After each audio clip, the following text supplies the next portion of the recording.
The seas of our planet are the foundation of life on Earth. They are a vital link in that chain that holds everything in balance. They form a complex ecosystem which should be teeming with life. Schools of colorful fish, and great pods of whales, fragile coral landscapes and lush undersea forests of kelp. Alarmingly, the life cycle of the sea has been overwhelmed by the careless actions of men. The burdens of overfishing, urban runoff and industrial pollution are threatening the health of the oceans and the future of life on Earth. We need to reverse this trend. With understanding and education, we can help protect marine life by reducing pollution. In the process, we can improve our own quality of life. The first step is awareness. The seas hold a rich variety of life, from the largest of mammals to the smallest of living creatures. We need to understand that web of life, the existence we share with the creatures of the oceans. Like Jacques Cousteau, Weiland has helped enhance our appreciation of the sea. Weiland searches the ocean waters for unforgettable images and then creates life-size murals of marine art in a quest to raise public awareness. In a decade-long effort, Weiland is painting moving portraits of whales, grey whales and blues, humpbacks and orcas on 100 whaling walls around the world. This is the story of Weiland's Ocean Planet.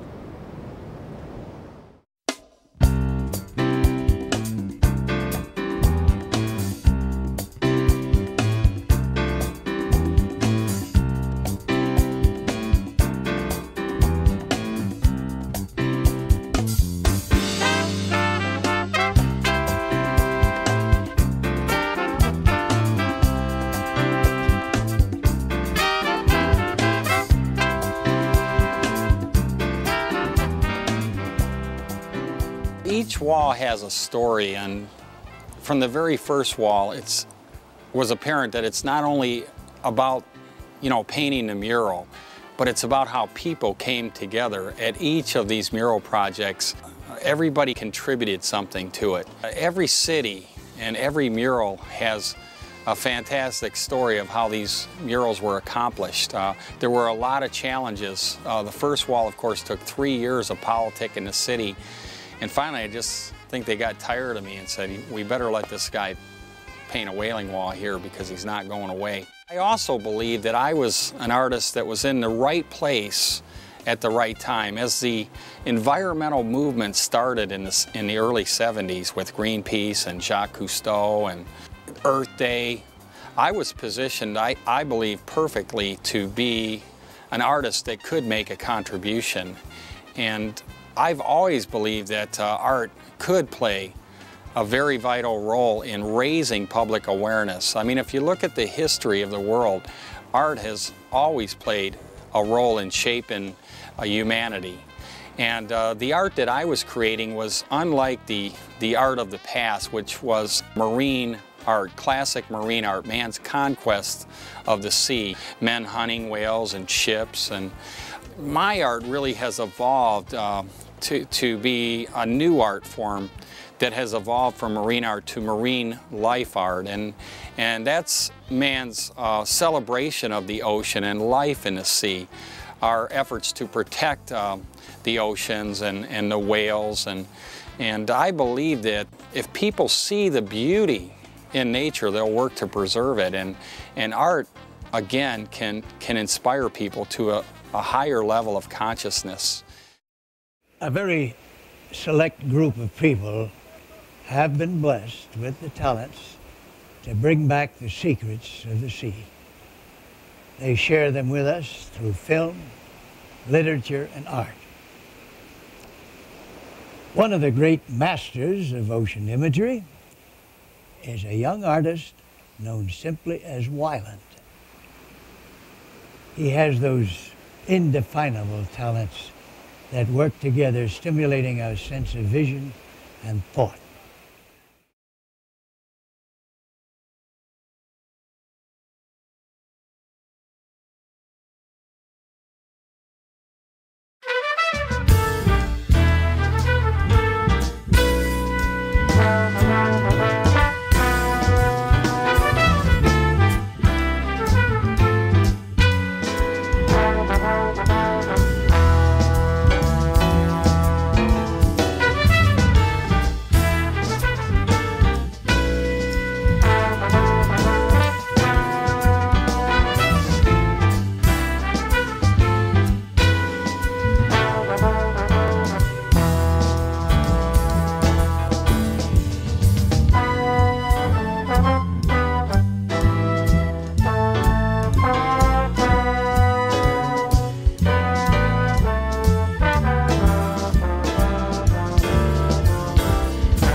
when the art is on a grand scale. You can choose to not go into an art gallery or a museum, but you can't ignore a giant public mural. It's in your face and demands attention. And my idea with the walls was to paint 100 walls in 100 cities. I could virtually reach out to 1 billion people a year with the message of conservation through public art. And the whale, for me, is a great icon for ocean conservation. It has been from the very beginning, from when Greenpeace went out in their little Zodiacs and placed themselves between the harpoons from the whaling ships. And for me to place these whales in strategic cities around the world, people would start talking about whales, about oceans, about issues. I know there was a lot of naysayers in the early days. People would say, well, how could, painting a whale on the side of a building save it? And I said something like, well, it may very well be the only thing that can, because how many people really are going to have the opportunity like I have to swim eye to eye with whales in the natural world, in the oceans?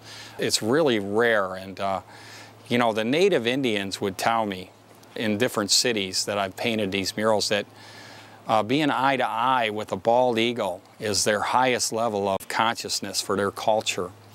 And I really can relate to that, because for me, being in the ocean, swimming eye to eye with a great whale is my highest level of a connection to water, to the animals, and consciousness.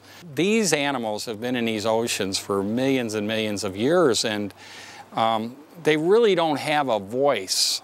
We need to have a voice for the whales, and it is critical today that we do, because the whales, it seems they've gained some protection, but at the same time there's other threats. Overfishing, the pollution, everything that man is doing is diminishing the quality of water on the planet and diminishing the habitat for great whales. I know the shipping industry is a big threat to right whales. Other whales that are closer to the coast, like smaller whales, like dolphins, are being affected by coastal pollution. So art, again, can play a key role, and I've been doing this for 27 years now, so I've seen the role that art has played. It has raised awareness, and now people are becoming more active in water issues. So I'm really proud that the Whaling Walls could contribute in some small way.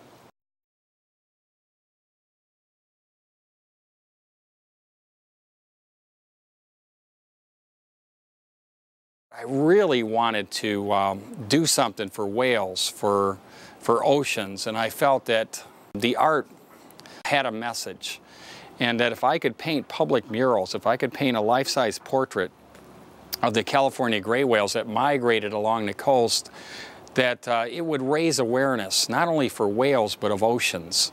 So it took 3 years of politicking to get that first wall approved, and I actually had to change locations. But finally the city caved in and said, hey, Weiland, okay, you have our permission, our blessing to paint a monumental mural, the largest in the history of Laguna Beach. That really gave people an idea of how enormous these animals are. And I tried to make the whales as realistic as possible. So I studied these whales in libraries and films, and eventually I went down to Baja, to San Ignacio, to see the friendly gray whales. But I took all that inspiration and all that information and just simply painted it up on the wall to share with people who would never have that opportunity.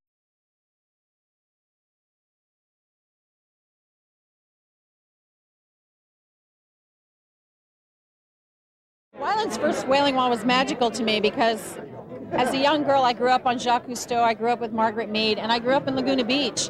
And it had a powerful influence in the fact that it made me want to scuba dive. It made me want to be part of saving our scenic oceans, being part of the environment, and that's what I grew up to do.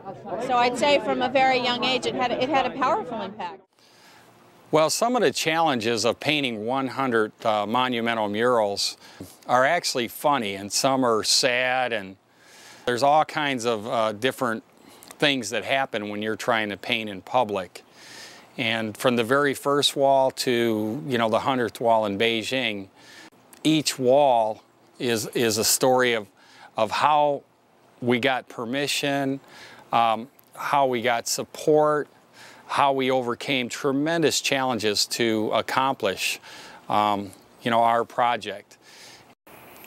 So the idea simply grew out of the difficulty of painting on canvas. I needed larger canvases, so I started looking at the sides of buildings. And it took me about 3 years to get permission to paint my first whaling wall in Laguna Beach. But in 1981, I began painting the first of 100 whaling walls. Laguna was the right town. It's an art colony, and it has a history for artists, live-work studios. I actually started my professional career there in 1977, and in '78 I opened my first little studio gallery out in Laguna Canyon.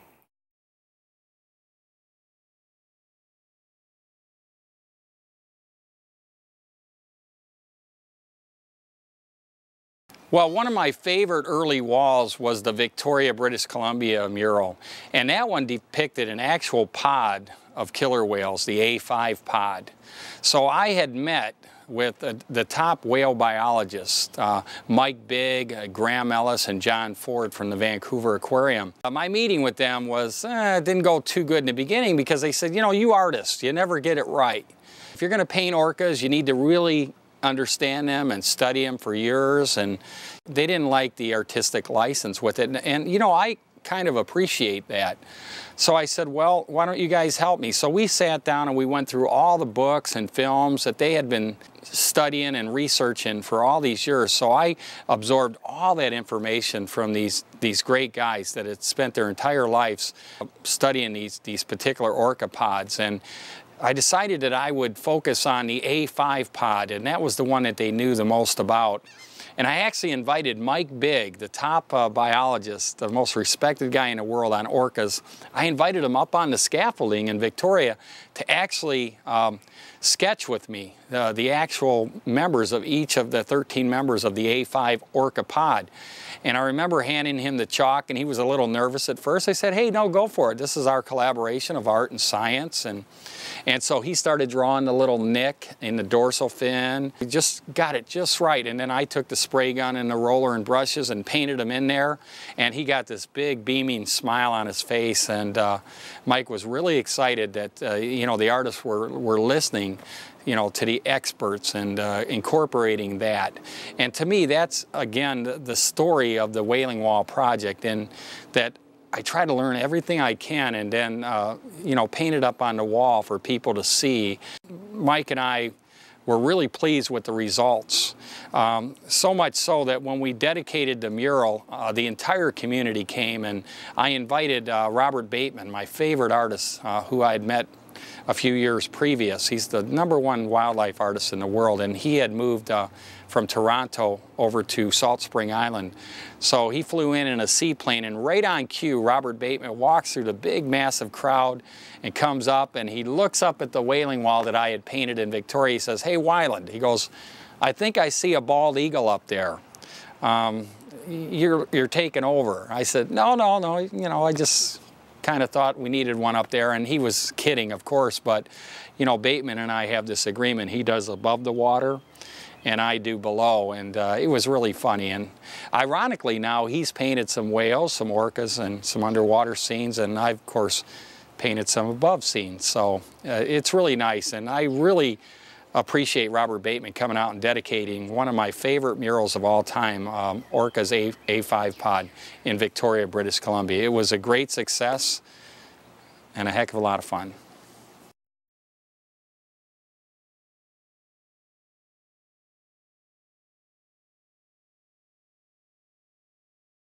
I was invited many years ago to go to Japan and paint a whaling wall in Tokyo. And ironically, I was invited by the head of the Tokyo Bay Fishing Association, Mr. Ono. And they were still hunting whales there. In fact, they still do today. So I was kind of a little iffy on it. But Mr. Ono felt that if I could paint a whaling wall on Tokyo Bay, where he fished, that maybe it could gain some attention for the problems they were having with Tokyo and the bay itself being overdeveloped. They were filling in the shallow parts of the bay, and it was destroying the nursery for the smaller fish, and it was upsetting the entire balance of the bay for the fishing industry. Mr. Ono knew that by me painting a whaling wall there, it would be very controversial. It certainly was. There was also a lot of support. The young people in Japan seemed to understand that that the whaling days were the past. The future for Japan was whale appreciation. And I tried to connect the idea that whales are more valuable today as a product of beauty instead of a product of fish and other material things. And most of the young people got it, but there's still a few people hanging on to that industry. And what I do really is very subliminal. That if I showed the whale and the great spirit that these animals have, that maybe the Japanese and other people would look at them differently. And that's exactly what happened.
Redondo Beach was another great city that really embraced the Whaling Wall project. They had this awful looking power plant, this gigantic ugly wall that the city hated. And the city leaders and the mayor asked me if I would come and take a look at it. It was a huge challenge. It would be definitely the largest of my whaling walls, but it had a great opportunity to paint a story of the gray whales migrating through the kelp forests along the Southern California coast. I looked at it as a great challenge, and we rallied up their entire paint team. And that is the mural where I met Roy Chavez, who I consider one of the greatest assets to the Whaling Wall project. From that wall in Redondo, he volunteered for all the walls, all the way through 100. And he's an amazing guy, and he really got the message that the walls could inspire kids and people to get involved in protecting our oceans. So from the very moment I met Roy, I knew that he was going to be a great asset. But Redondo was amazing in a lot of different ways. Not only did they embrace the wall in Southern California Edison, but they threw everything into it. They wanted this to be the greatest of all the whaling walls so far. For me, it certainly was. With that kind of support, it just made it so easy for me to climb up on the scaffold lift and just do what I do best, and that's paint masses and masses of color, of ocean. And when I paint a mural, it's very similar to when you see a Polaroid photograph. You see this big mass of color, this big bands of color. It's a big blur, and it slowly comes into sharp focus. That's how I paint murals. And once I've painted the ocean and the sky and the water, I imagine the animals, in this case gray whales, swimming through it. And as I add one animal, that will pretty much dictate where the next one is. And the mural just kind of evolves like a story or like a Polaroid photograph. When it's finished, it just has something spiritual about it. The way that it grabs onto a community, the murals become part of the fabric and part of the landmark.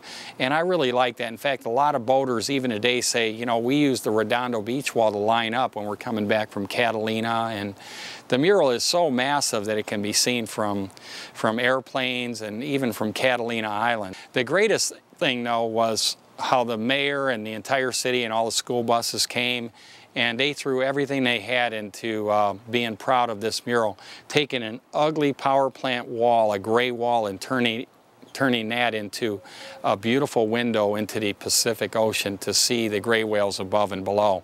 It was a great experience, and it really set the stage for the upcoming whaling walls. Now all the other cities were challenged to give the kind of support that Redondo Beach did. In fact, they even made a film, and I got a call a few weeks after I painted the Redondo wall, and they said, you know, we've got somebody that's going to narrate the documentary film on your Redondo Beach whaling wall. And I said, who? And they go, you won't believe it. And I go, who? And they go, Leonard Nimoy, Spock. And he did an amazing job of telling the story of this small little coastal community that came together and gave this gift to its people and the visitors of Redondo Beach. So thank you, Redondo. That was a great wall.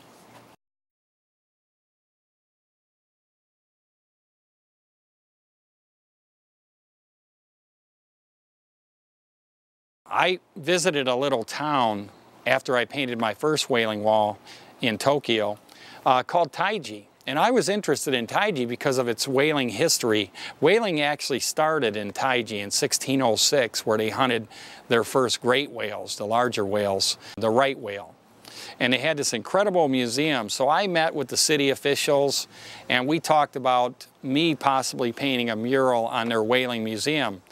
And you would have thought that these people, you know, in Taiji, some of them whalers still today or whalers from the past would be against me calling any attention to the whales, but they felt that it was non-threatening, that it was another way to appreciate the whales instead of on a dinner plate.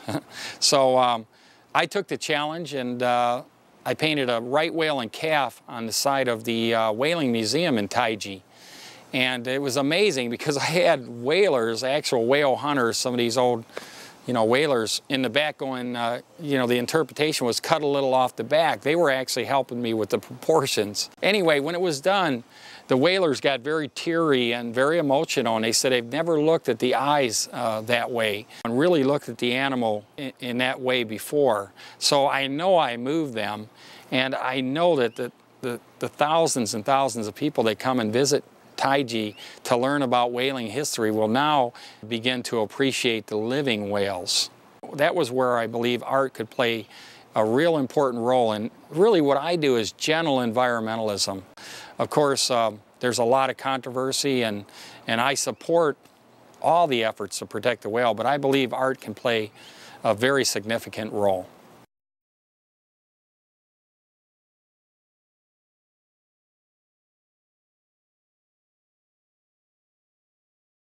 Well, this works out real good. I mean, this is public education. This is reminding people they live next to the ocean, and these are the ocean animals that are out there. You know, people look at the ocean and they see the ocean. They don't see the things that are underneath. Right, that's And this true. is why this kind of thing is so important. And we're happy that you chose some of the, as I call them, icky and squishy animals, too. Icky and squishy. Icky You and got squishy. that? Okay. After I painted the Redondo Beach wall, I was approached by the city of Long Beach to have lunch with them on the Queen Mary and talk about doing a whaling wall there in Long Beach, California. So we're sitting on the Queen Mary with the mayor and the city council. They had positioned me perfectly to look out over the city, over the harbor, and there's this huge round kind of wall. It looked like a giant oil drum, but it was massive, even a lot larger than the Redondo Beach wall. And I looked at that, I went, well, there's your wall right there. And they said, exactly.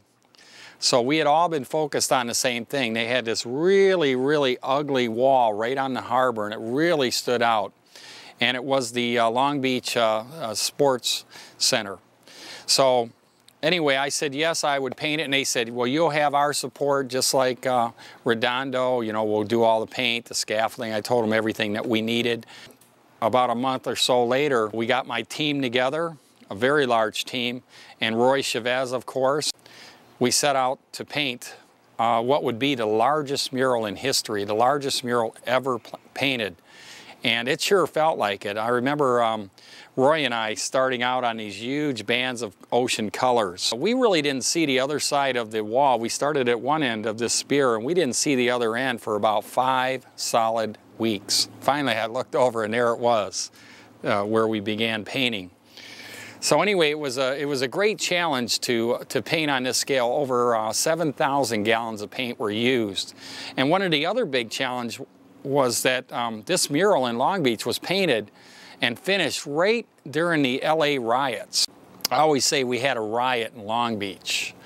But not only the challenge of painting the largest mural ever, we worked on this mural for 6 solid weeks without one day off, like 12, 16-hour days into the evening sometimes. But it was magnificent. It was really unfolding beautifully, and the idea that it was a round building really added to the three-dimensional quality of it. But right in the beginning there was controversy. I had the architect trying to sabotage the project that had built this awful looking, cheap architecture, and he called it minimalist architecture.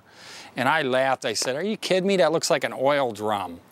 And most people agreed with me, including the city. So anyway, I just kept painting and painting and painting, and then about halfway through the Long Beach project, the mayor kind of went before the city council and said, this isn't going to cost the city a penny. So they came to me, put his foot in his mouth, and they said, Weiland, we can't finance the scaffolding or the paint or anything. And I was like livid. I said, "Are you kidding me? Not only am I painting this for 6 weeks on my own time, but the city's not contributing in any way after they said they would finance the entire project." I had one of those little artist tissies that I'm famous for. But anyway, after that, they came around and said, "Okay, well, we'll find a way to finance it." So they did a very creative kind of thing where I loaned them artwork and everything was fine. And then, of course, right at the end, I'm finishing the last few details on this Long Beach mural, and everybody's really proud of it. The LA riots broke out. It was pretty scary. A bullet actually hit the wall right next to my head, about 10 feet away, and I said, "We're done." So that's pretty much how we finished the Long Beach wall. But it was dedicated at an incredible ceremony, and it was very peaceful. It was probably one of the only peaceful things in the city of Los Angeles and Long Beach. But that mural today continues to be an enormous landmark. In fact, inspired the Long Beach Aquarium. From the very beginning, everybody said, "Well, now we need to get an aquarium here. This thing is so magnificent and has raised so much awareness." So I'm really proud that I could contribute to that idea. The other great thing that happened is at the dedication ceremony, the Guinness Book of World Records actually came and presented me with the certificate that officially called this the largest mural ever painted in the world in history. It was really exciting to be listed in the Guinness Book of World Records. We feel like we've really accomplished something. And I can tell you, it certainly did feel like a world record. I couldn't even lift my arm up. But it's great. That was Wailing Wall 33, Planet Ocean.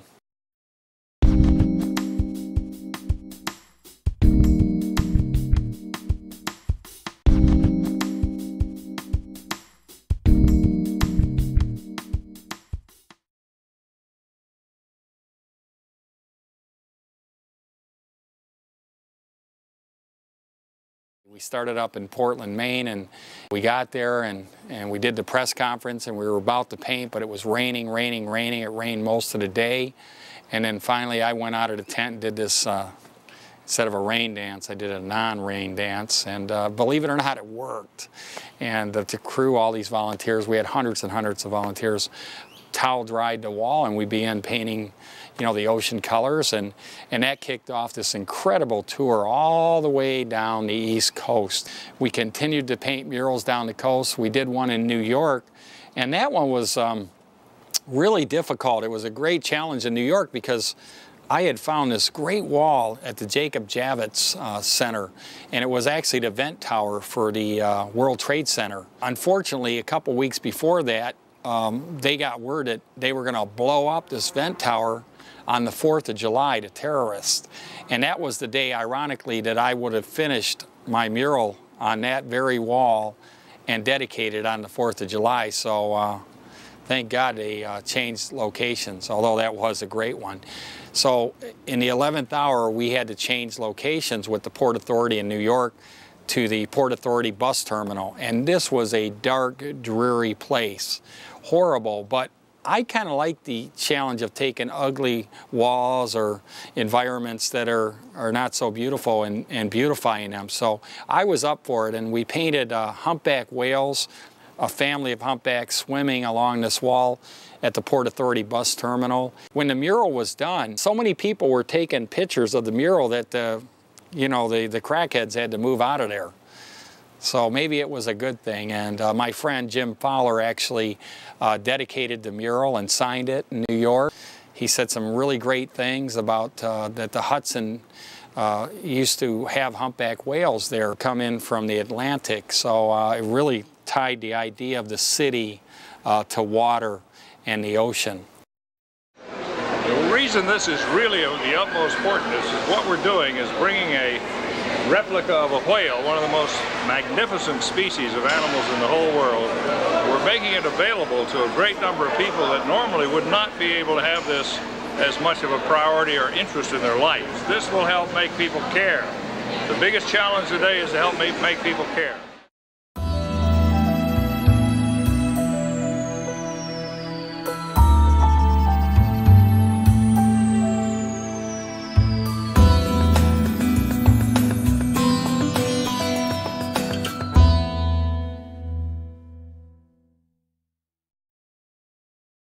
We did a mural at the National Zoo, and that one was really small, one of my smallest whaling walls at the National Zoo, but it was mighty in that Dr. Roger Payne came out and he dedicated it along with the zoo, and it had a great location. You know, I wanted to call attention to the smaller whales, which are also cetaceans and dolphins, and then a very small dolphin called a vaquita. I think the idea of doing this sort of thing, to bring whales into human culture and to do it on a basis so that you have a chance to see them as you drive around, as you walk around, as you lounge around anywhere, is wonderful. And I wish that had been done many years ago. What about the people who are interested in rainforests? Why don't we have rainforest walls? I mean, why don't we have desert walls? Why don't we bring as much of the natural world as we possibly can into the urban environment? I think it's a wonderful thing. I think what Weiland is doing is terrific.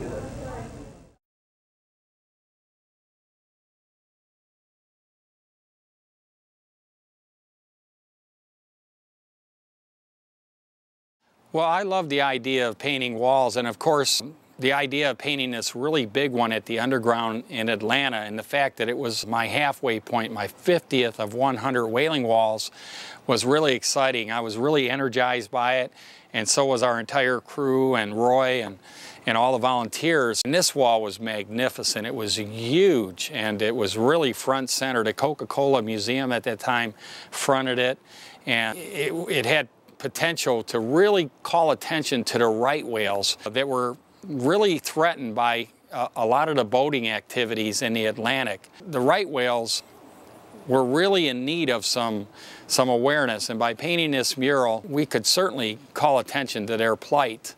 It's one of the most threatened and endangered of all the great whale species, and I hadn't painted too many right whales, so this was a great way for me to really appreciate this huge baleen whale.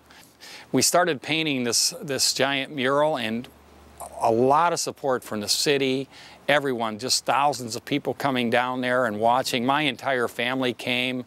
My dad came, my mom, my older brother Steve, Bill, and Tom. And I remember all of us there kind of united for one of my last murals on the 17-city tour. We finished the entire mural in 6 days, and I remember painting a spy-hopping right whale, and National Geographic World came out and put it on the cover. And it was really satisfying to know that we were halfway to my goal of painting 100 of these monumental murals in cities throughout the world. So Atlanta was a great experience. We wrapped up the East Coast tour in Key West, the southernmost point of the United States. And that mural was in collaboration with Reef Relief, one of our partners in conservation. And we painted the extraordinary reef of the Florida Keys. And of course, Captain Tony himself, great friend of Jimmy Buffett's, came down and cut the ribbon, dedicated it to all the people that visit Key West. And we were really proud that we could accomplish this 4-month tour of murals, the East Coast tour. 17 murals, 17 cities, 17 weeks.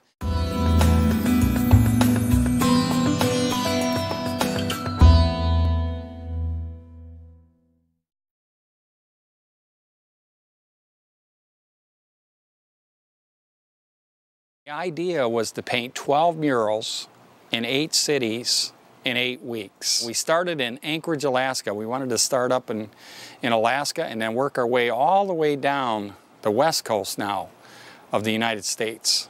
We also wanted to include Vancouver, Seattle, Oregon, California, and even down to Mexico, Mexico City, and then a final mural at the Reno Aventura in Mexico City for the release of Keiko. Unfortunately, nobody told me on the very first day when I started painting, and I start really strong. I like to get as much of the wall covered on the first day as I possibly can. But I didn't realize in the summer in Alaska, the days are forever. So I started painting about 9 in the morning, and I'm painting, and I'm painting, and I'm painting, and they're bringing us food, of course. But I'm painting, and finally I was, getting really tired, And finally I said, geez, I'm watching the sun over there, and it hadn't gone down, and I'm looking, and I go, wow, seems like we've been out here painting forever. And it was. Actually, it was like 4:30 in the morning. And I'm like, are you kidding me? And I threw the spray gun and my roller down. I said, geez, I got to get some sleep. But we had covered a lot of the ocean colors of this mural that depicted the glaciers and featured the bowhead whales and some of the belugas and some of the seals. It was a beautiful mural. From Anchorage, Alaska, the tour continued down the west coast, stopping in Vancouver and then Seattle, Newport, Oregon, and then of course we went to San Francisco, Los Angeles, and then we went down to San Diego and down to Mexico, where we painted 2 walls, one in Mexico City and one at the Reno Aventura for the release of Free Willy, Keiko. In Mexico, we were invited to paint 2 murals, one at the University Science Museum. And I would be the first artist that was invited to paint murals next to the Mexican masters, Sequoia, Diego Rivera. And I was really excited by that challenge. So I invited all the art students and science students to come into the hall where I was going to paint my first whaling wall in Mexico City. And I decided to depict the California gray whales at San Ignacio Lagoon. The lagoon in San Ignacio is the first place where they found the friendly gray whales. The idea that the mother whales would actually bring the calves up to the side of the skiffs where you could reach out and touch these little friendly gray whales was amazing. So I wanted to paint a life-size portrait of these 2 whales, and they had assumed that I was going to use grids and kind of trace everything, and I said, no, I have a really unique way of painting murals. I bypass all that and just paint huge masses of color until it comes into sharp focus. And they were intrigued by that they hadn't seen that type of painting before. The Mexican masters and other muralists didn't work in that way. And I said, well, bring all the art students and I'll teach them my technique of painting giant murals. And they had this real cultural ceremony to dedicate this mural where artists are revered, and we were really impressed with the reception we had. And then from there, we saved the best for last. The mural that really meant the most on this West Coast tour was the mural that I was to paint for the release of Keiko, Free Willy, at the Reno Aventura Park where he had been held. And there was a lot of talk about where Keiko was going, but nobody had really finished trying to obtain his release. And I, in some small way, felt that if I did a mural of Keiko for the park, they would release him in a certain amount of time, and they agreed to that. And there was talk about Keiko going to the Oregon Coast Aquarium, where I had just painted a mural in Newport. I thought that was a great idea, any place but Mexico City, in this small pool where Keiko was. And Keiko and I really bonded. It sounds kind of strange, but we really had a connection. And Keiko loves people in particular, but we really felt something for each other. And I was allowed to swim with Keiko each day and really get to know this whale. And that made it extremely easy for me to paint a life-size portrait of Keiko swimming free on the wall at the front entrance of the Reno Aventura. They knew that they couldn't have this whale anymore due to his health issues and other issues, political, but they felt by having the mural it would continue the spirit of this whale that was so much loved around the world. When the mural was done, it really did represent that beautiful animal that I fell in love with. When we left, we felt really good that we played a minor role in securing the release of Keiko.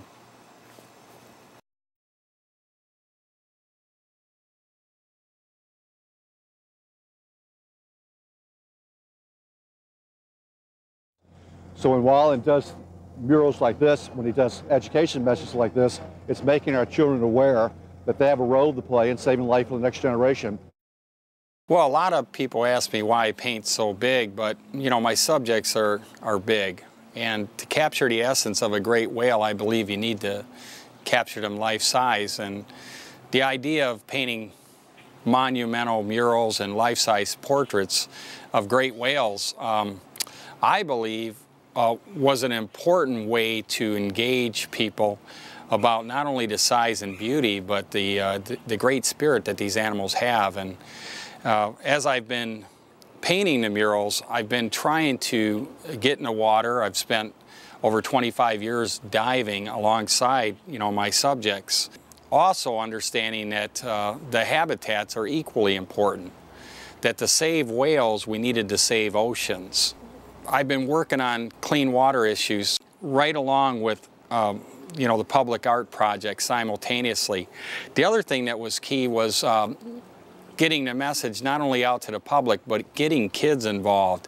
So virtually at every mural, we put up smaller murals and canvases and wood panels for the kids to paint their impression of the oceans and the animals. So one of the greatest things about the Whaling Wall is engaging young people and getting them involved in the arts and science through the painting of murals. And you know, I've been very fortunate in that at each of my Whaling Wall stops, the city has been very supportive of getting the schools to the projects, and I always enjoy painting with the kids and see what they're going to create. As my friend Bob Ballard said, if you want to know what kids are thinking, you know, look at their art. What they're thinking is the environment, to protect the oceans and the whales and the fish. To be able to jump in there with them and try to mentor them and share my knowledge and inspiration, it means everything to me.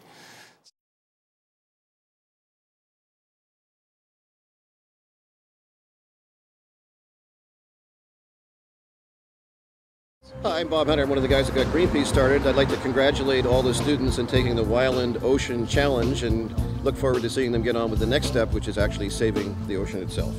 And we did our first mural at the Red Pass Sugar Building, and it's kind of this A-frame building, and it's right on their waterfront.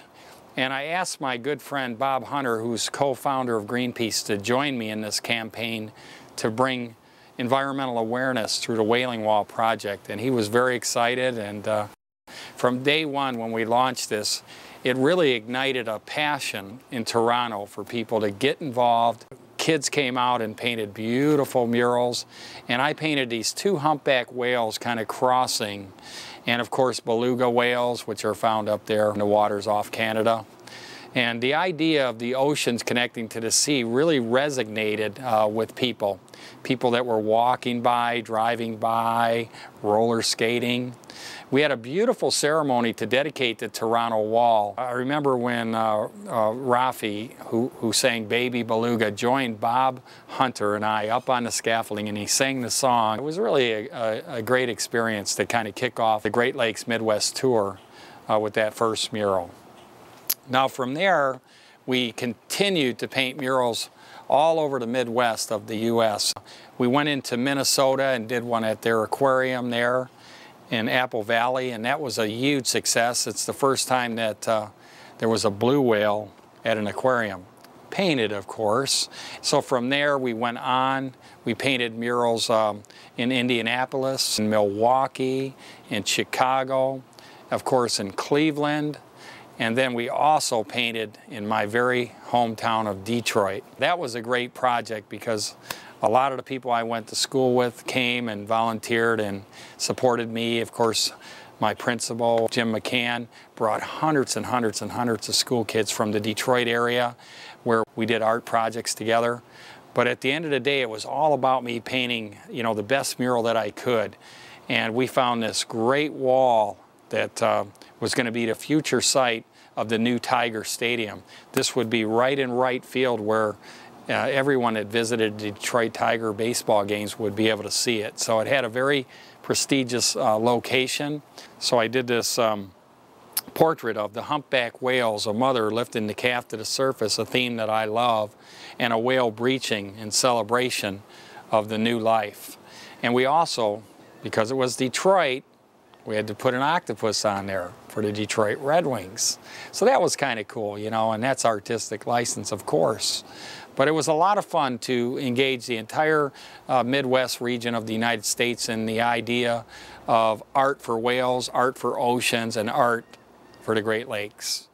Well, I just think it's fantastic that a person can follow their dreams and inspire and encourage so many young kids today. And I think his commitment to the environment is just fantastic.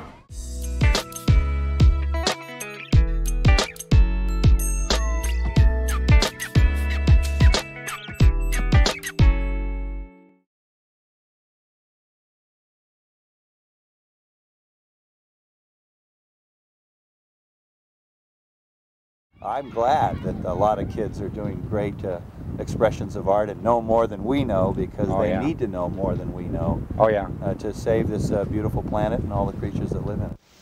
So the Wyland Ocean Challenge actually launched in Hawaii at Pearl Ridge Elementary School in 1998. And the idea was to go to 50 states in 50 days with this art and science program and have the kids paint murals at their schools, and then I would paint with them and have the kids paint their vision of ocean conservation. After we did Pearl Ridge, we went to the high school. We also went to a college in Hawaii. And then the next day we boarded a flight to Anchorage, Alaska, and did the same thing. And then after Anchorage, the very next day, we flew to Los Angeles and we did Marshall High School, and we kicked off the 48 state tour on the mainland. And this was an enormous challenge to try to take the art and science program as a live event into all these schools and all these museums. But we did it. We actually started in Los Angeles, and then we made our way up to Portland. We did the Science Museum there. We went to Seattle. We did the whole top of the USA. And then we did the entire eastern seaboard all the way down the East Coast, kind of zigzagging, hitting as many schools and museums and science centers as we could. We got all the way down to Florida. We did the whole bottom part of the country. And then we ended up in Las Vegas. 50 states in 50 days. In Vegas, we celebrated accomplishing our massive goal to reach out to kids throughout all 50 states with a mural on their Natural History Museum. It was really exciting. My entire team met us there, and it was a fantastic journey.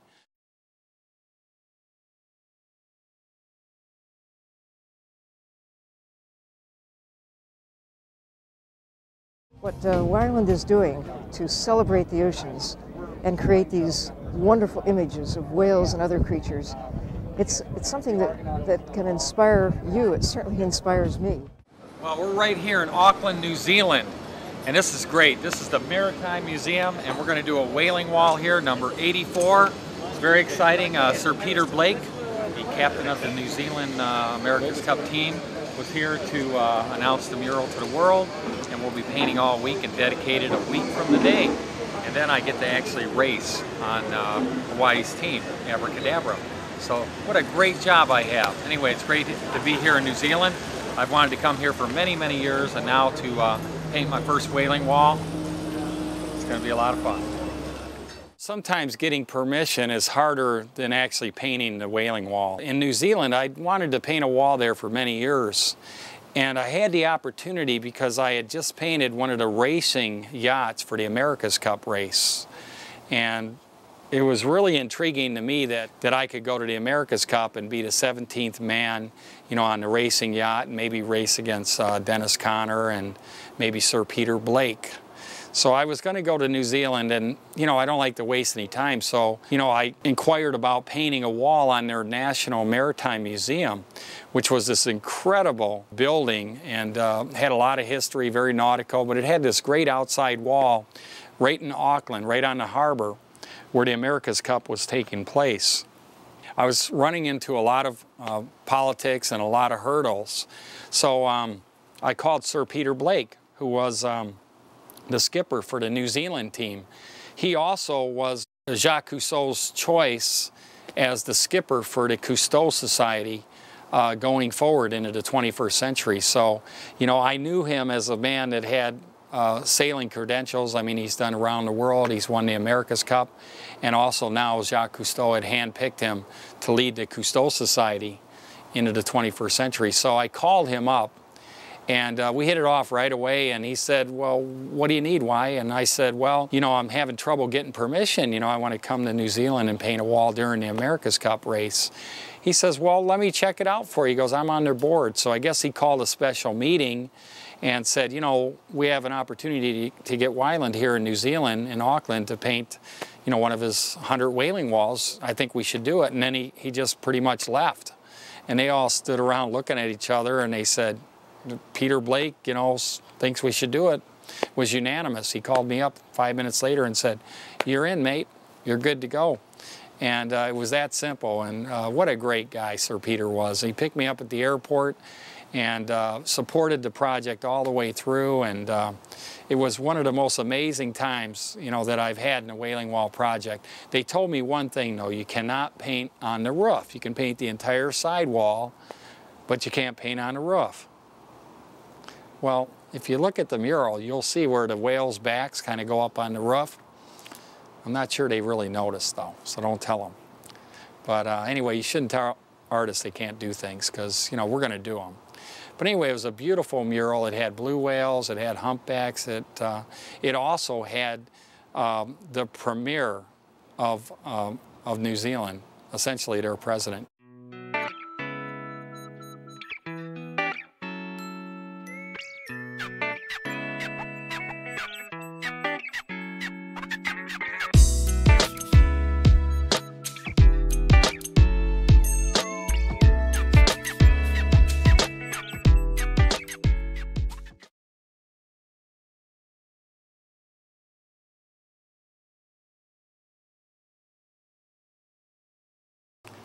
One of the great challenges in painting murals is painting ceiling murals, and painted a few of the ceiling murals now, so it's become a lot easier. One of my favorites is at the Navy Exchange at Pearl Harbor. And this was a massive new building, the largest Navy Exchange in the world. And they had this enormous rotunda ceiling. And it was really great because it had natural lighting. It was just an enormous opportunity to paint the undersea world. And the idea was that all the people that visited would be immersed overhead and almost feel like they're 60 or 70 feet under the surface. And the moment I saw this ceiling, I knew that I would paint the marine life of Hawaii. Humpback whales, cavorting overhead with coral reef and sea turtles, all the animals that are basic to the Hawaiian waters.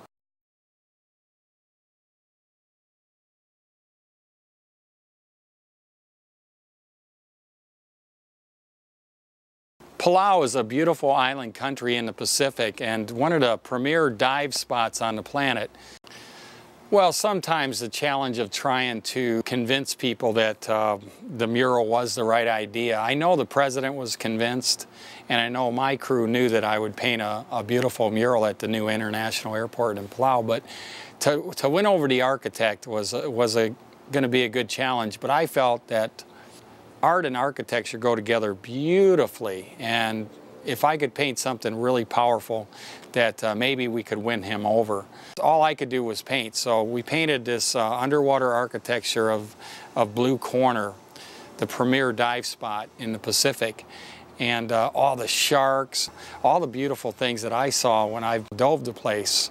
And we had these giant manta rays kind of flying out of the entryway, you know, on the ceiling, of course. But the idea was, as people entered into the international airport, they would see the beautiful sky, the rock islands, and then eventually as they walked into the airport, they would immerse themselves under the mural and under the sea and see the beautiful undersea world of Palau. And you really had that sensation when you approached this mural and you entered the airport. When it came time to finish the mural, the president was so impressed that he brought in all the chiefs, and they did a barbecue and they cooked local style. And the next day at this amazing ceremony, the president made me a chief of Palau and an ambassador to Palau, and the architect was there and was very humbled and very apologetic, and said the mural was beautiful and a great addition to the international airport in Palau.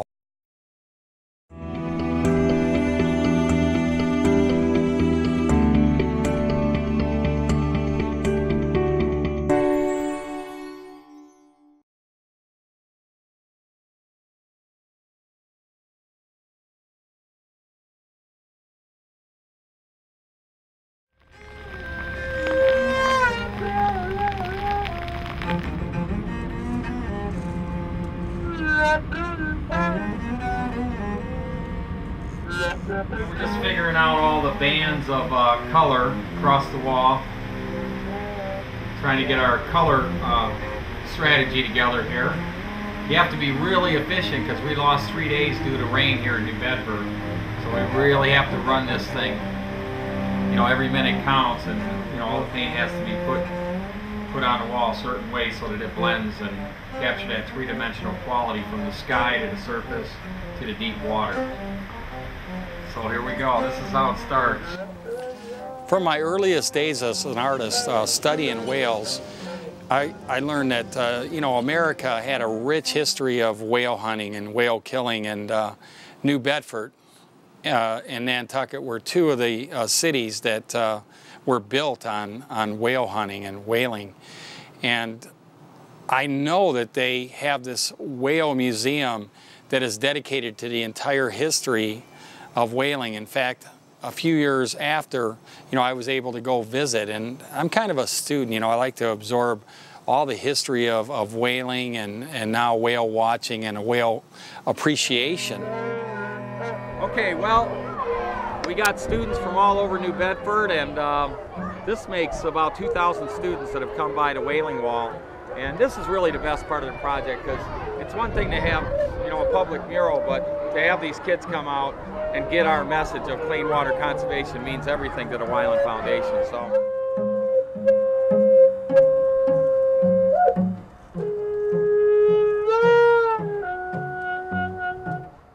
The last century was a disaster.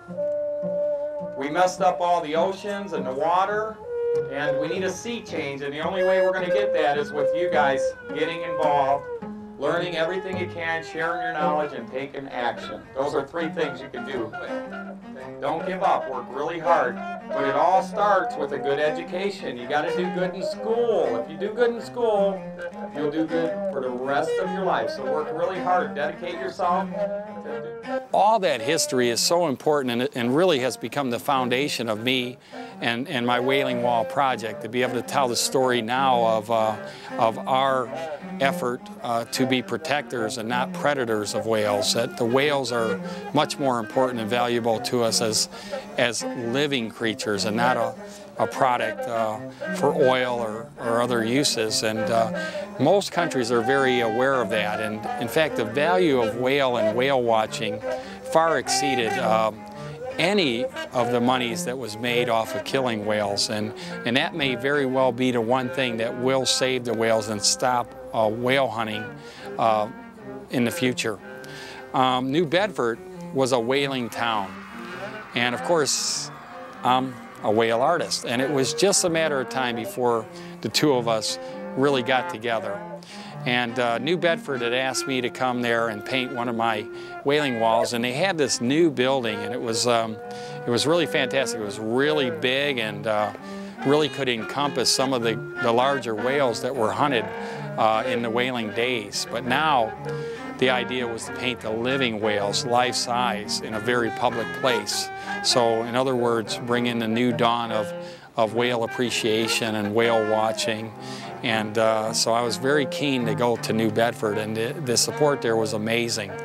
So the Whaling Museum really embraced us. It rained, unfortunately, for 2 or 3 days when I got there, so I just really got to stand there and kind of watch the weather and wait for it. And I remember the first chance I got, the weather broke for a moment. I jumped on the wall and started painting right away.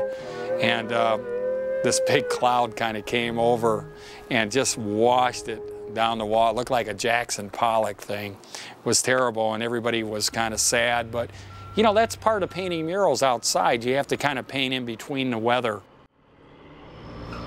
We're up against the wall on this one, but we can do it, you know. The skies are clear, and I'm feeling good. I think I can finish this, so watch and see, you know. Talk's cheap, it takes money to buy whiskey. Let's do this thing.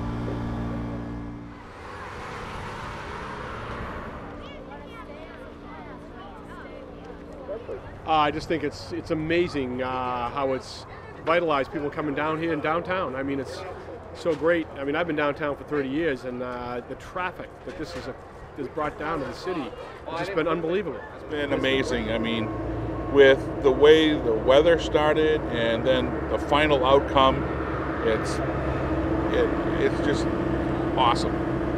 Everyone has been very receptive. Everyone has taken this as a personal part of themselves, and it's not a statement that they're making. You can actually see their emotions coming from their heart. Beyond an imagination, to think that a warehouse building could be transformed into a mural that depicts the rich history of the city of New Bedford it's beyond words.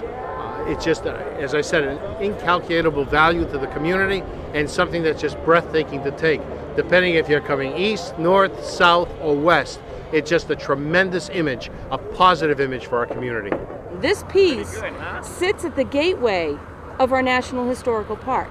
All of the thousands of visitors, almost 300,000 visitors that come to the National Park here in New Bedford a year, are going to drive down Route 18 and see this beautiful mural, and this is going to be their first impression. And then they're going to come to the Park Service, the Visitor Center, the Whaling Museum, the Roach Jones Duff House and Garden Museum. They're going to wander the waterfront, and they're going to step back for a little bit in time and understand more about New Bedford's history. But again, through this public art and this appreciation of understanding of whales and conservation today, we'll be able to sort of move into, again, that next era of understanding the relationship between New Bedford and the sea.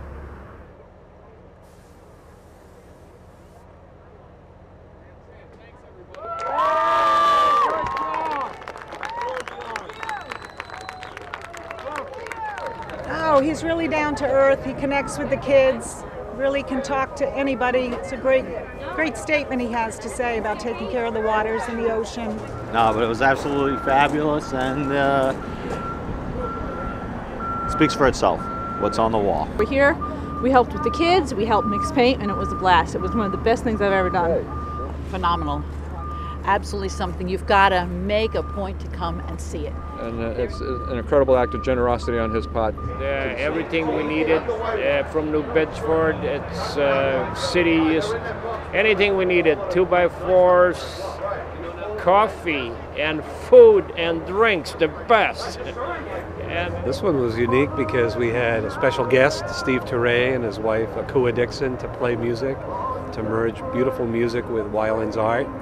And I think the kids really enjoyed that. It showed the beauty of music and art. Volunteers, we've had more than we expected. The people were great. Everybody was a lot of help, willing to do anything for us, which made the project so much easier. And get that out of here. Immense and extremely large. Very large undertaking. I've become a groupie.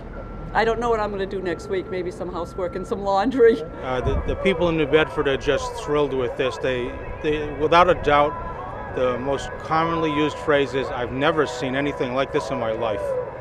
Now, how can you go wrong with that? That's fine.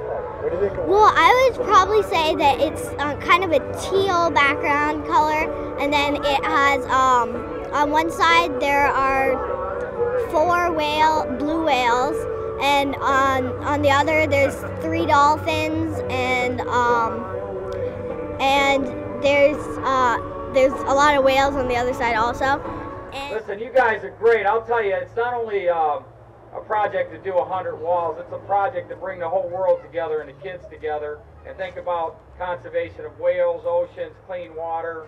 Without clean water and healthy oceans, we really don't have a life for the whales, for all the marine life, and for us. So I'm really dedicated to it, and it's really been a symbiotic relationship with the people all over the world.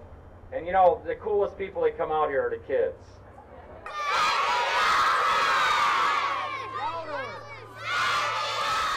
New Bedford.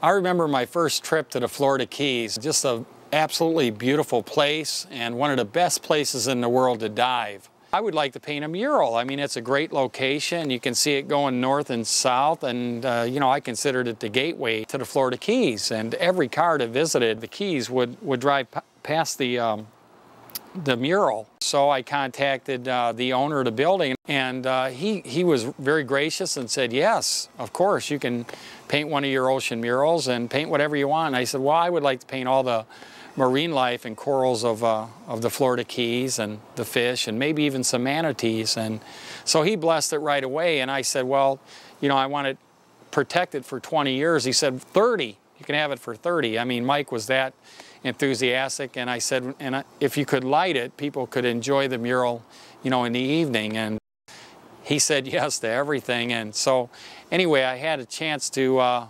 recreate kind of the spirit of the Keys mural, the Key Largo mural. Of course, I wanted to do it all original, and instead of painting one wall, I decided I would wrap the mural entirely around the building so that when you came into the Florida Keys from South Florida and Miami, it would be a welcome to the Florida Keys. And as you went around the sides, you would see mangroves and other marine life. And then when you were leaving the Florida Keys on your way back, it would be like, thank you for visiting the Florida Keys, and you would see the manatees that also inhabit the mangroves in some of these waters here in South Florida. So the whole idea of wrapping a three-dimensional, 360-degree mural depicting the beautiful sunset colors and the waters and, of course, the mangrove islands was very appealing. So I set out to begin painting this mural, invited my friend Guy Harvey, the great marine artist who does fish. And Guy and I had done a few you know, collaboration murals, one in Homosassa, one down in Marathon in Florida, and decided that this would be a very cool mural, our 95th of my 100. So Guy added some really nice looking sharks and some other fish, a big tarpon. He did a great job, and you know, in collaboration, you know, we both kind of elevate. We should be competitors, but we're great friends, and of course his charity work for conservation of billfish and marine life is equal to mine. We both have passion, and the crowds were enormous. They wanted to see me and Guy Harvey have kind of a battle of the marine life artists, but it wasn't like that.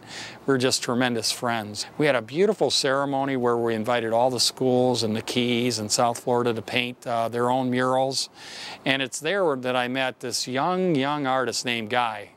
I mean, he couldn't be called Weiland. His name was Guy, and he was he's about 7 or 8 years old, this blonde-haired kid. And I asked the school that came out, I said, who's the best artist in the school? And everybody pointed at Guy and said, Guy, Guy, and they started cheering him. And it reminded me of me when I was a kid.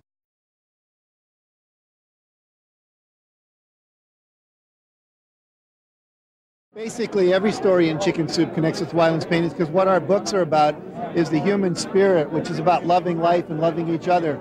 And Weiland's art does that in terms of the creatures of the ocean and the ocean itself, all leading to greater self-acceptance and greater love between people and between species. As he encircles your heart, soul, mind, and spirit, and he's going to help us save the oceans, because if the oceans live, our world lives. It's that simple. I met the governor of American Samoa, and he asked me if I would come to American Samoa and paint one of my Wailing Wall murals featuring the Year of the Reef, and I said, absolutely. I said, I'd like to come and maybe dive. And he was really encouraged, and I said, but you got to move quick because, you know, I'm painting my last one in China for the Green Olympics. So he went right back, and in a matter of weeks, he organized with his team for the Weiland Foundation to fly to American Samoa and paint my 96th Wailing Wall. As we discussed, he invited us to dive in their National Marine Park. And then the very next day, we began painting this really nice sized mural on their government building. The mural pretty much virtually painted itself. I painted the ocean, started laying in a little bit of the coral reef that we had dove and some of the beautiful sky. And the idea was kind of reveal American Samoa, the islands in the background, but really focus on the coral reef. The idea too was to also focus on some of the larger animals that visited the waters off American Samoa. And I had heard that they were studying humpback whales, so I felt that humpbacks would be appropriate, but it didn't seem like the wall was quite large enough to paint life-size humpback whales. But I decided that if I painted a whale swimming straight at you, that perspective, and then put a beautiful calf with it, that I could make it work. And it turns out it did. It's really a unique way to kind of view the humpbacks, and you really get a close encounter as they kind of use the warm waters of American Samoa as their birthing grounds. True to the story, art reflecting nature, the waters of American Samoa, we painted this beautiful scene above and below. The other thing that I'm quite proud of is we invited the marine biologists of American Samoa to kind of tell us which animals and which corals were appropriate. The combination of that and being able to dive with Gino and Jennifer Martin and our dive team really helped solidify the science of the mural.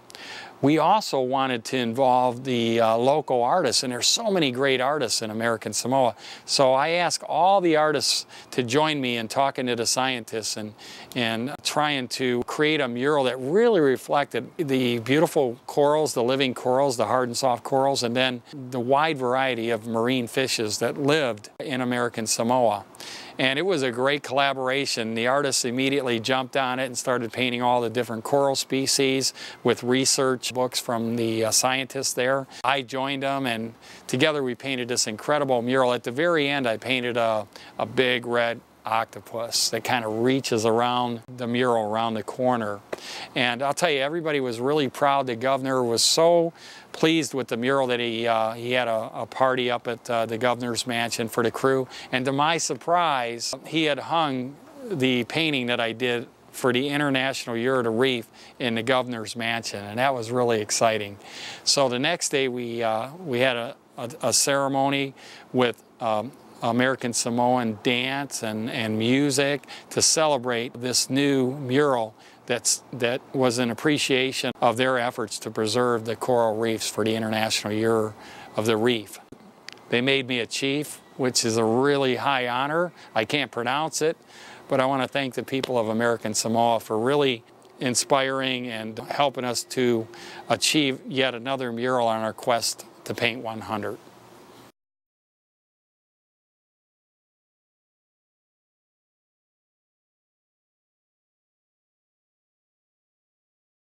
They had this beautiful aquarium that was very popular in Plymouth, England, and it sat right on this beautiful coastal village, and there was so much history there.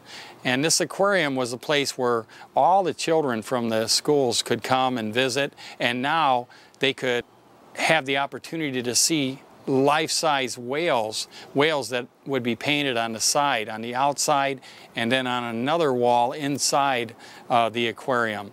The first wall was kind of round, and it was kind of like this big pillar.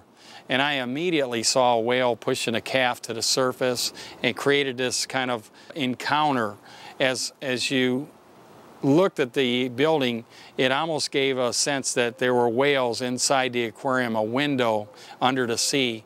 And that was really exciting. But as I entered into the aquarium, I also saw this other opportunity to paint a giant whale, a blue whale on the inside. There was a stairway where I felt that kids could stop and kind of get a real feeling of what it would be like to be next to a 90-foot blue whale. I decided to do 2 murals. So one was number 97, and I called the other one 97.5. But both murals are very beautiful, and we had a great dedication ceremony after painting murals with the kids all week. A really great round-the-world sailor came in, and she had a passion for conserving the world's ocean and did a great job of dedicating the wall. We basically said farewell to Plymouth, England, and headed off to Brazil.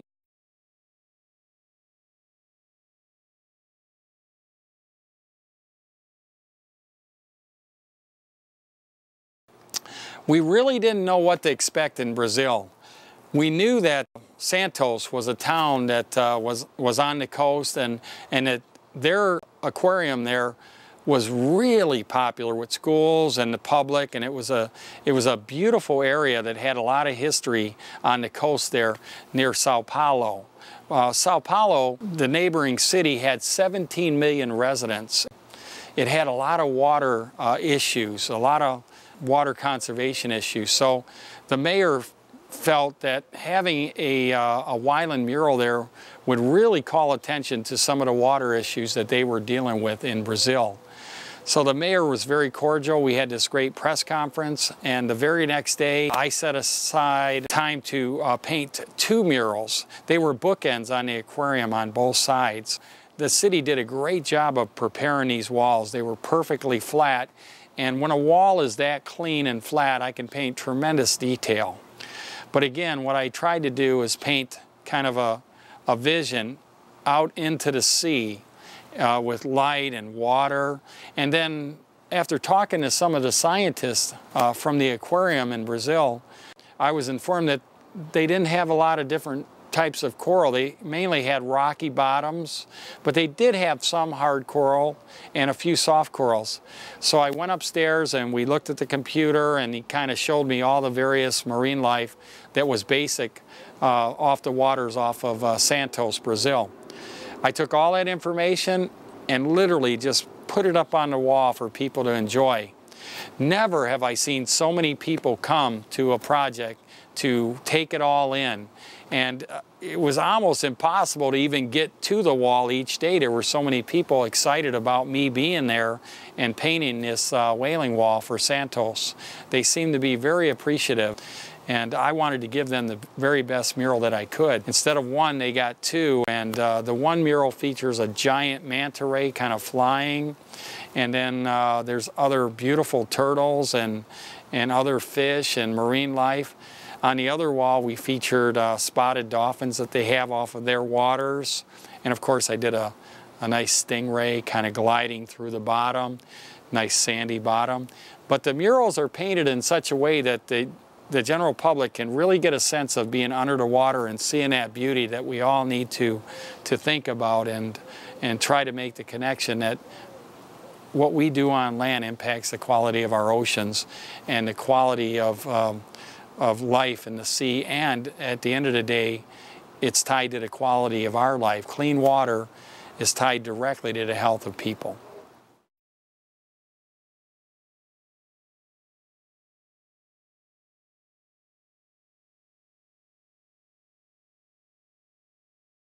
My 99th wall will be painted in South Florida. This will be the last one in America, and I'm going to be painting that on a 1,000-foot section of a retaining wall. Guy Harvey again will join me in celebration of the International Year of the Reef. This is an official event for that. Romero Brito will join me as well. It should be a great collaboration. It should be a great opportunity to excite people from around the country and the people of South Florida into the idea that the coral reef here is threatened by, you know, the things that we do on land, and by people seeing this beautiful reef depicted in this 1,000-foot mural, they will become more active in trying to protect it.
"27 years ago, I began my quest to paint 100 monumental murals to Wailing Walls. And in China, the last one will probably be the most important and sacred of all. The idea is to pass on my knowledge and inspiration in art to the next generation. I've invited kids from all 205 Olympic countries to join me in painting aquatic systems from all over the world. Each country will paint the aquatic habitats and animals from their region. When it's done, it will share the idea and spirit that water connects all the people in all the countries of the world. This is going to be just an amazing event to see the feelings that the kids have for our water planet. Art is a way to engage and inspire. And we want to empower these kids from these 205 countries to be youth ambassadors for the planet. I can't think of a better way to end the Wailing Wall Project than by sharing the art and the message with our youth around the world. Empowered with the idea that art can change the world, these ambassadors for the planet will go back to their country and continue to share their message and their art with all their citizens, truly unite in the spirit the feelings about water and how important it is to protect it for not only the animals and the habitats, but for us. Okay, well, we're in Beijing. We just got here. I came in on the 4th of July, and the crew got here first. And we're going to Chaoyang Park. This is where we're going to have our event, Hands Across the Oceans. And it's kind of like their Central Park. It's a beautiful, really scenic park with a lot of water and a lot of trees, a lot of green. So we're going to go check it out right now and get ready for the event, which kicks off tomorrow on July 7, 2008 for the Green Olympics. So anyway, right now it's pretty nice, not too bad, but it's going to get warm. And we're expecting an amazing event over the next 2-week period. And so let's go check out the location. I think they got the perfect one for Hands Across the Oceans. Beautiful.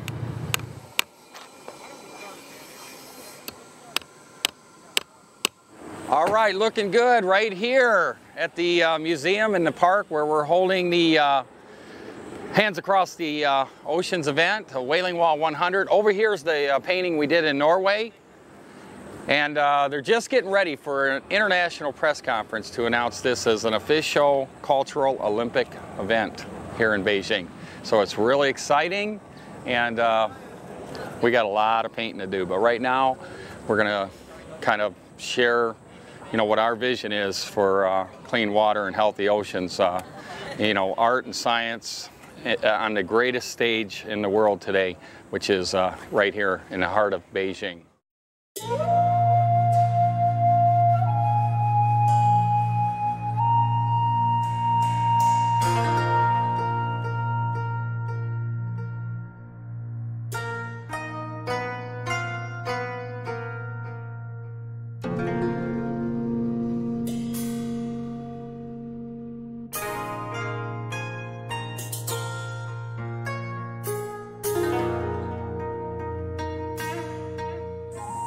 Day one, Hands Across the Ocean. We had a really successful press conference with the people from the Beijing Olympic Committee. Fantastic. And people were here from the U.S. Embassy in China. Just so much support for this project around the world. So today, you know, the rubber hits the road. We start painting the first 8 canvases.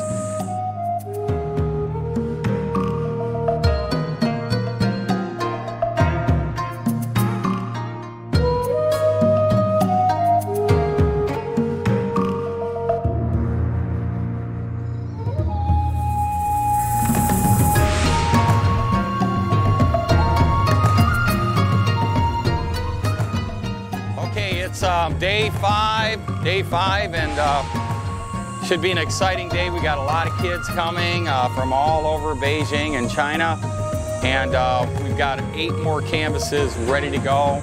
A lot of the habitats are already finished, and all we need now is to add kids. They usually say just add water. I say add kids.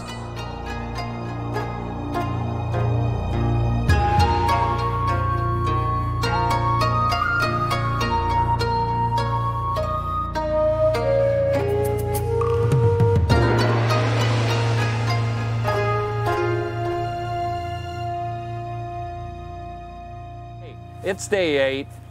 It's raining all day long, but we still painted. It's a little wet, but adds to the art. Here, swing over here and look at the beautiful art. It's kind of dripping a little, but that's all right. Check this out. Drop down a little bit. Check it out, mate. There. Thank you for working. They were all helping me.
I'm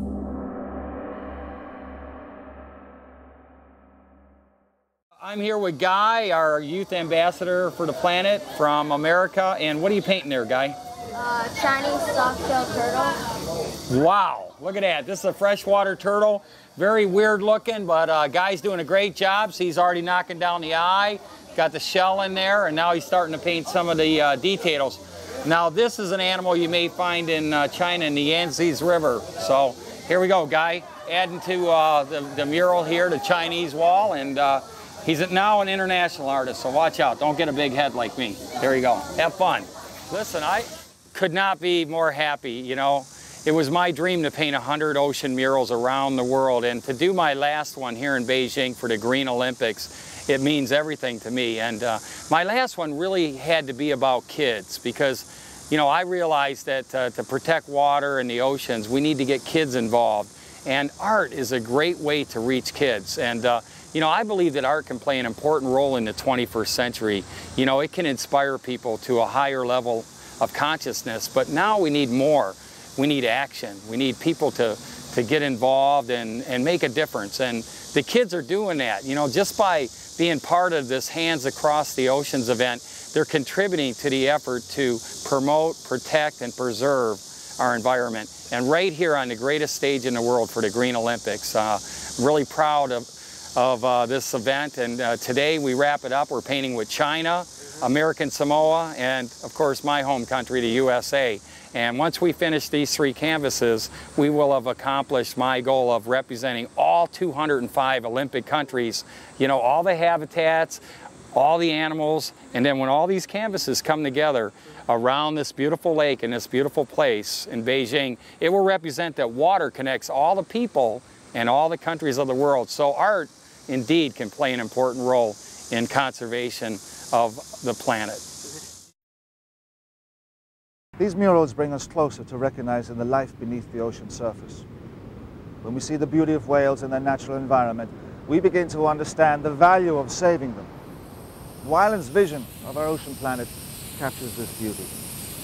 The emerging of art and environment can be a powerful tool for change. Weiland's whaling walls remind us that we can all make a difference, and we can all reap the rewards of a healthy planet. Volunteer your time. Make a donation when you can. Change the way you do things in order to reduce your own impact on the planet's resources.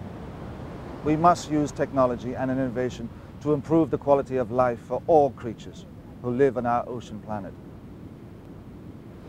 Weiland has heard the resonant call of the whales through his art. He is broadcasting their message all over the world. We can learn a lot from these gentle giants of the sea if we take the time to listen, to look, and to learn. Don't forget the lesson in every brushstroke. In every one of Weiland's whaling walls, one person can make a difference. So, be that person.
Hey, little mama, now don't you cry.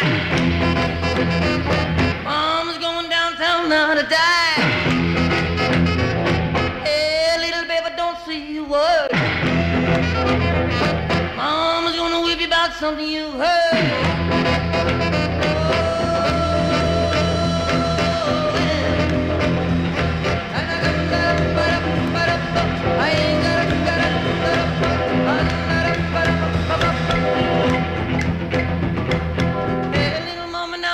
Cry. Mama's going downtown now to die. Hey, little baby, don't say a word. Mama's gonna whip you about something you've heard.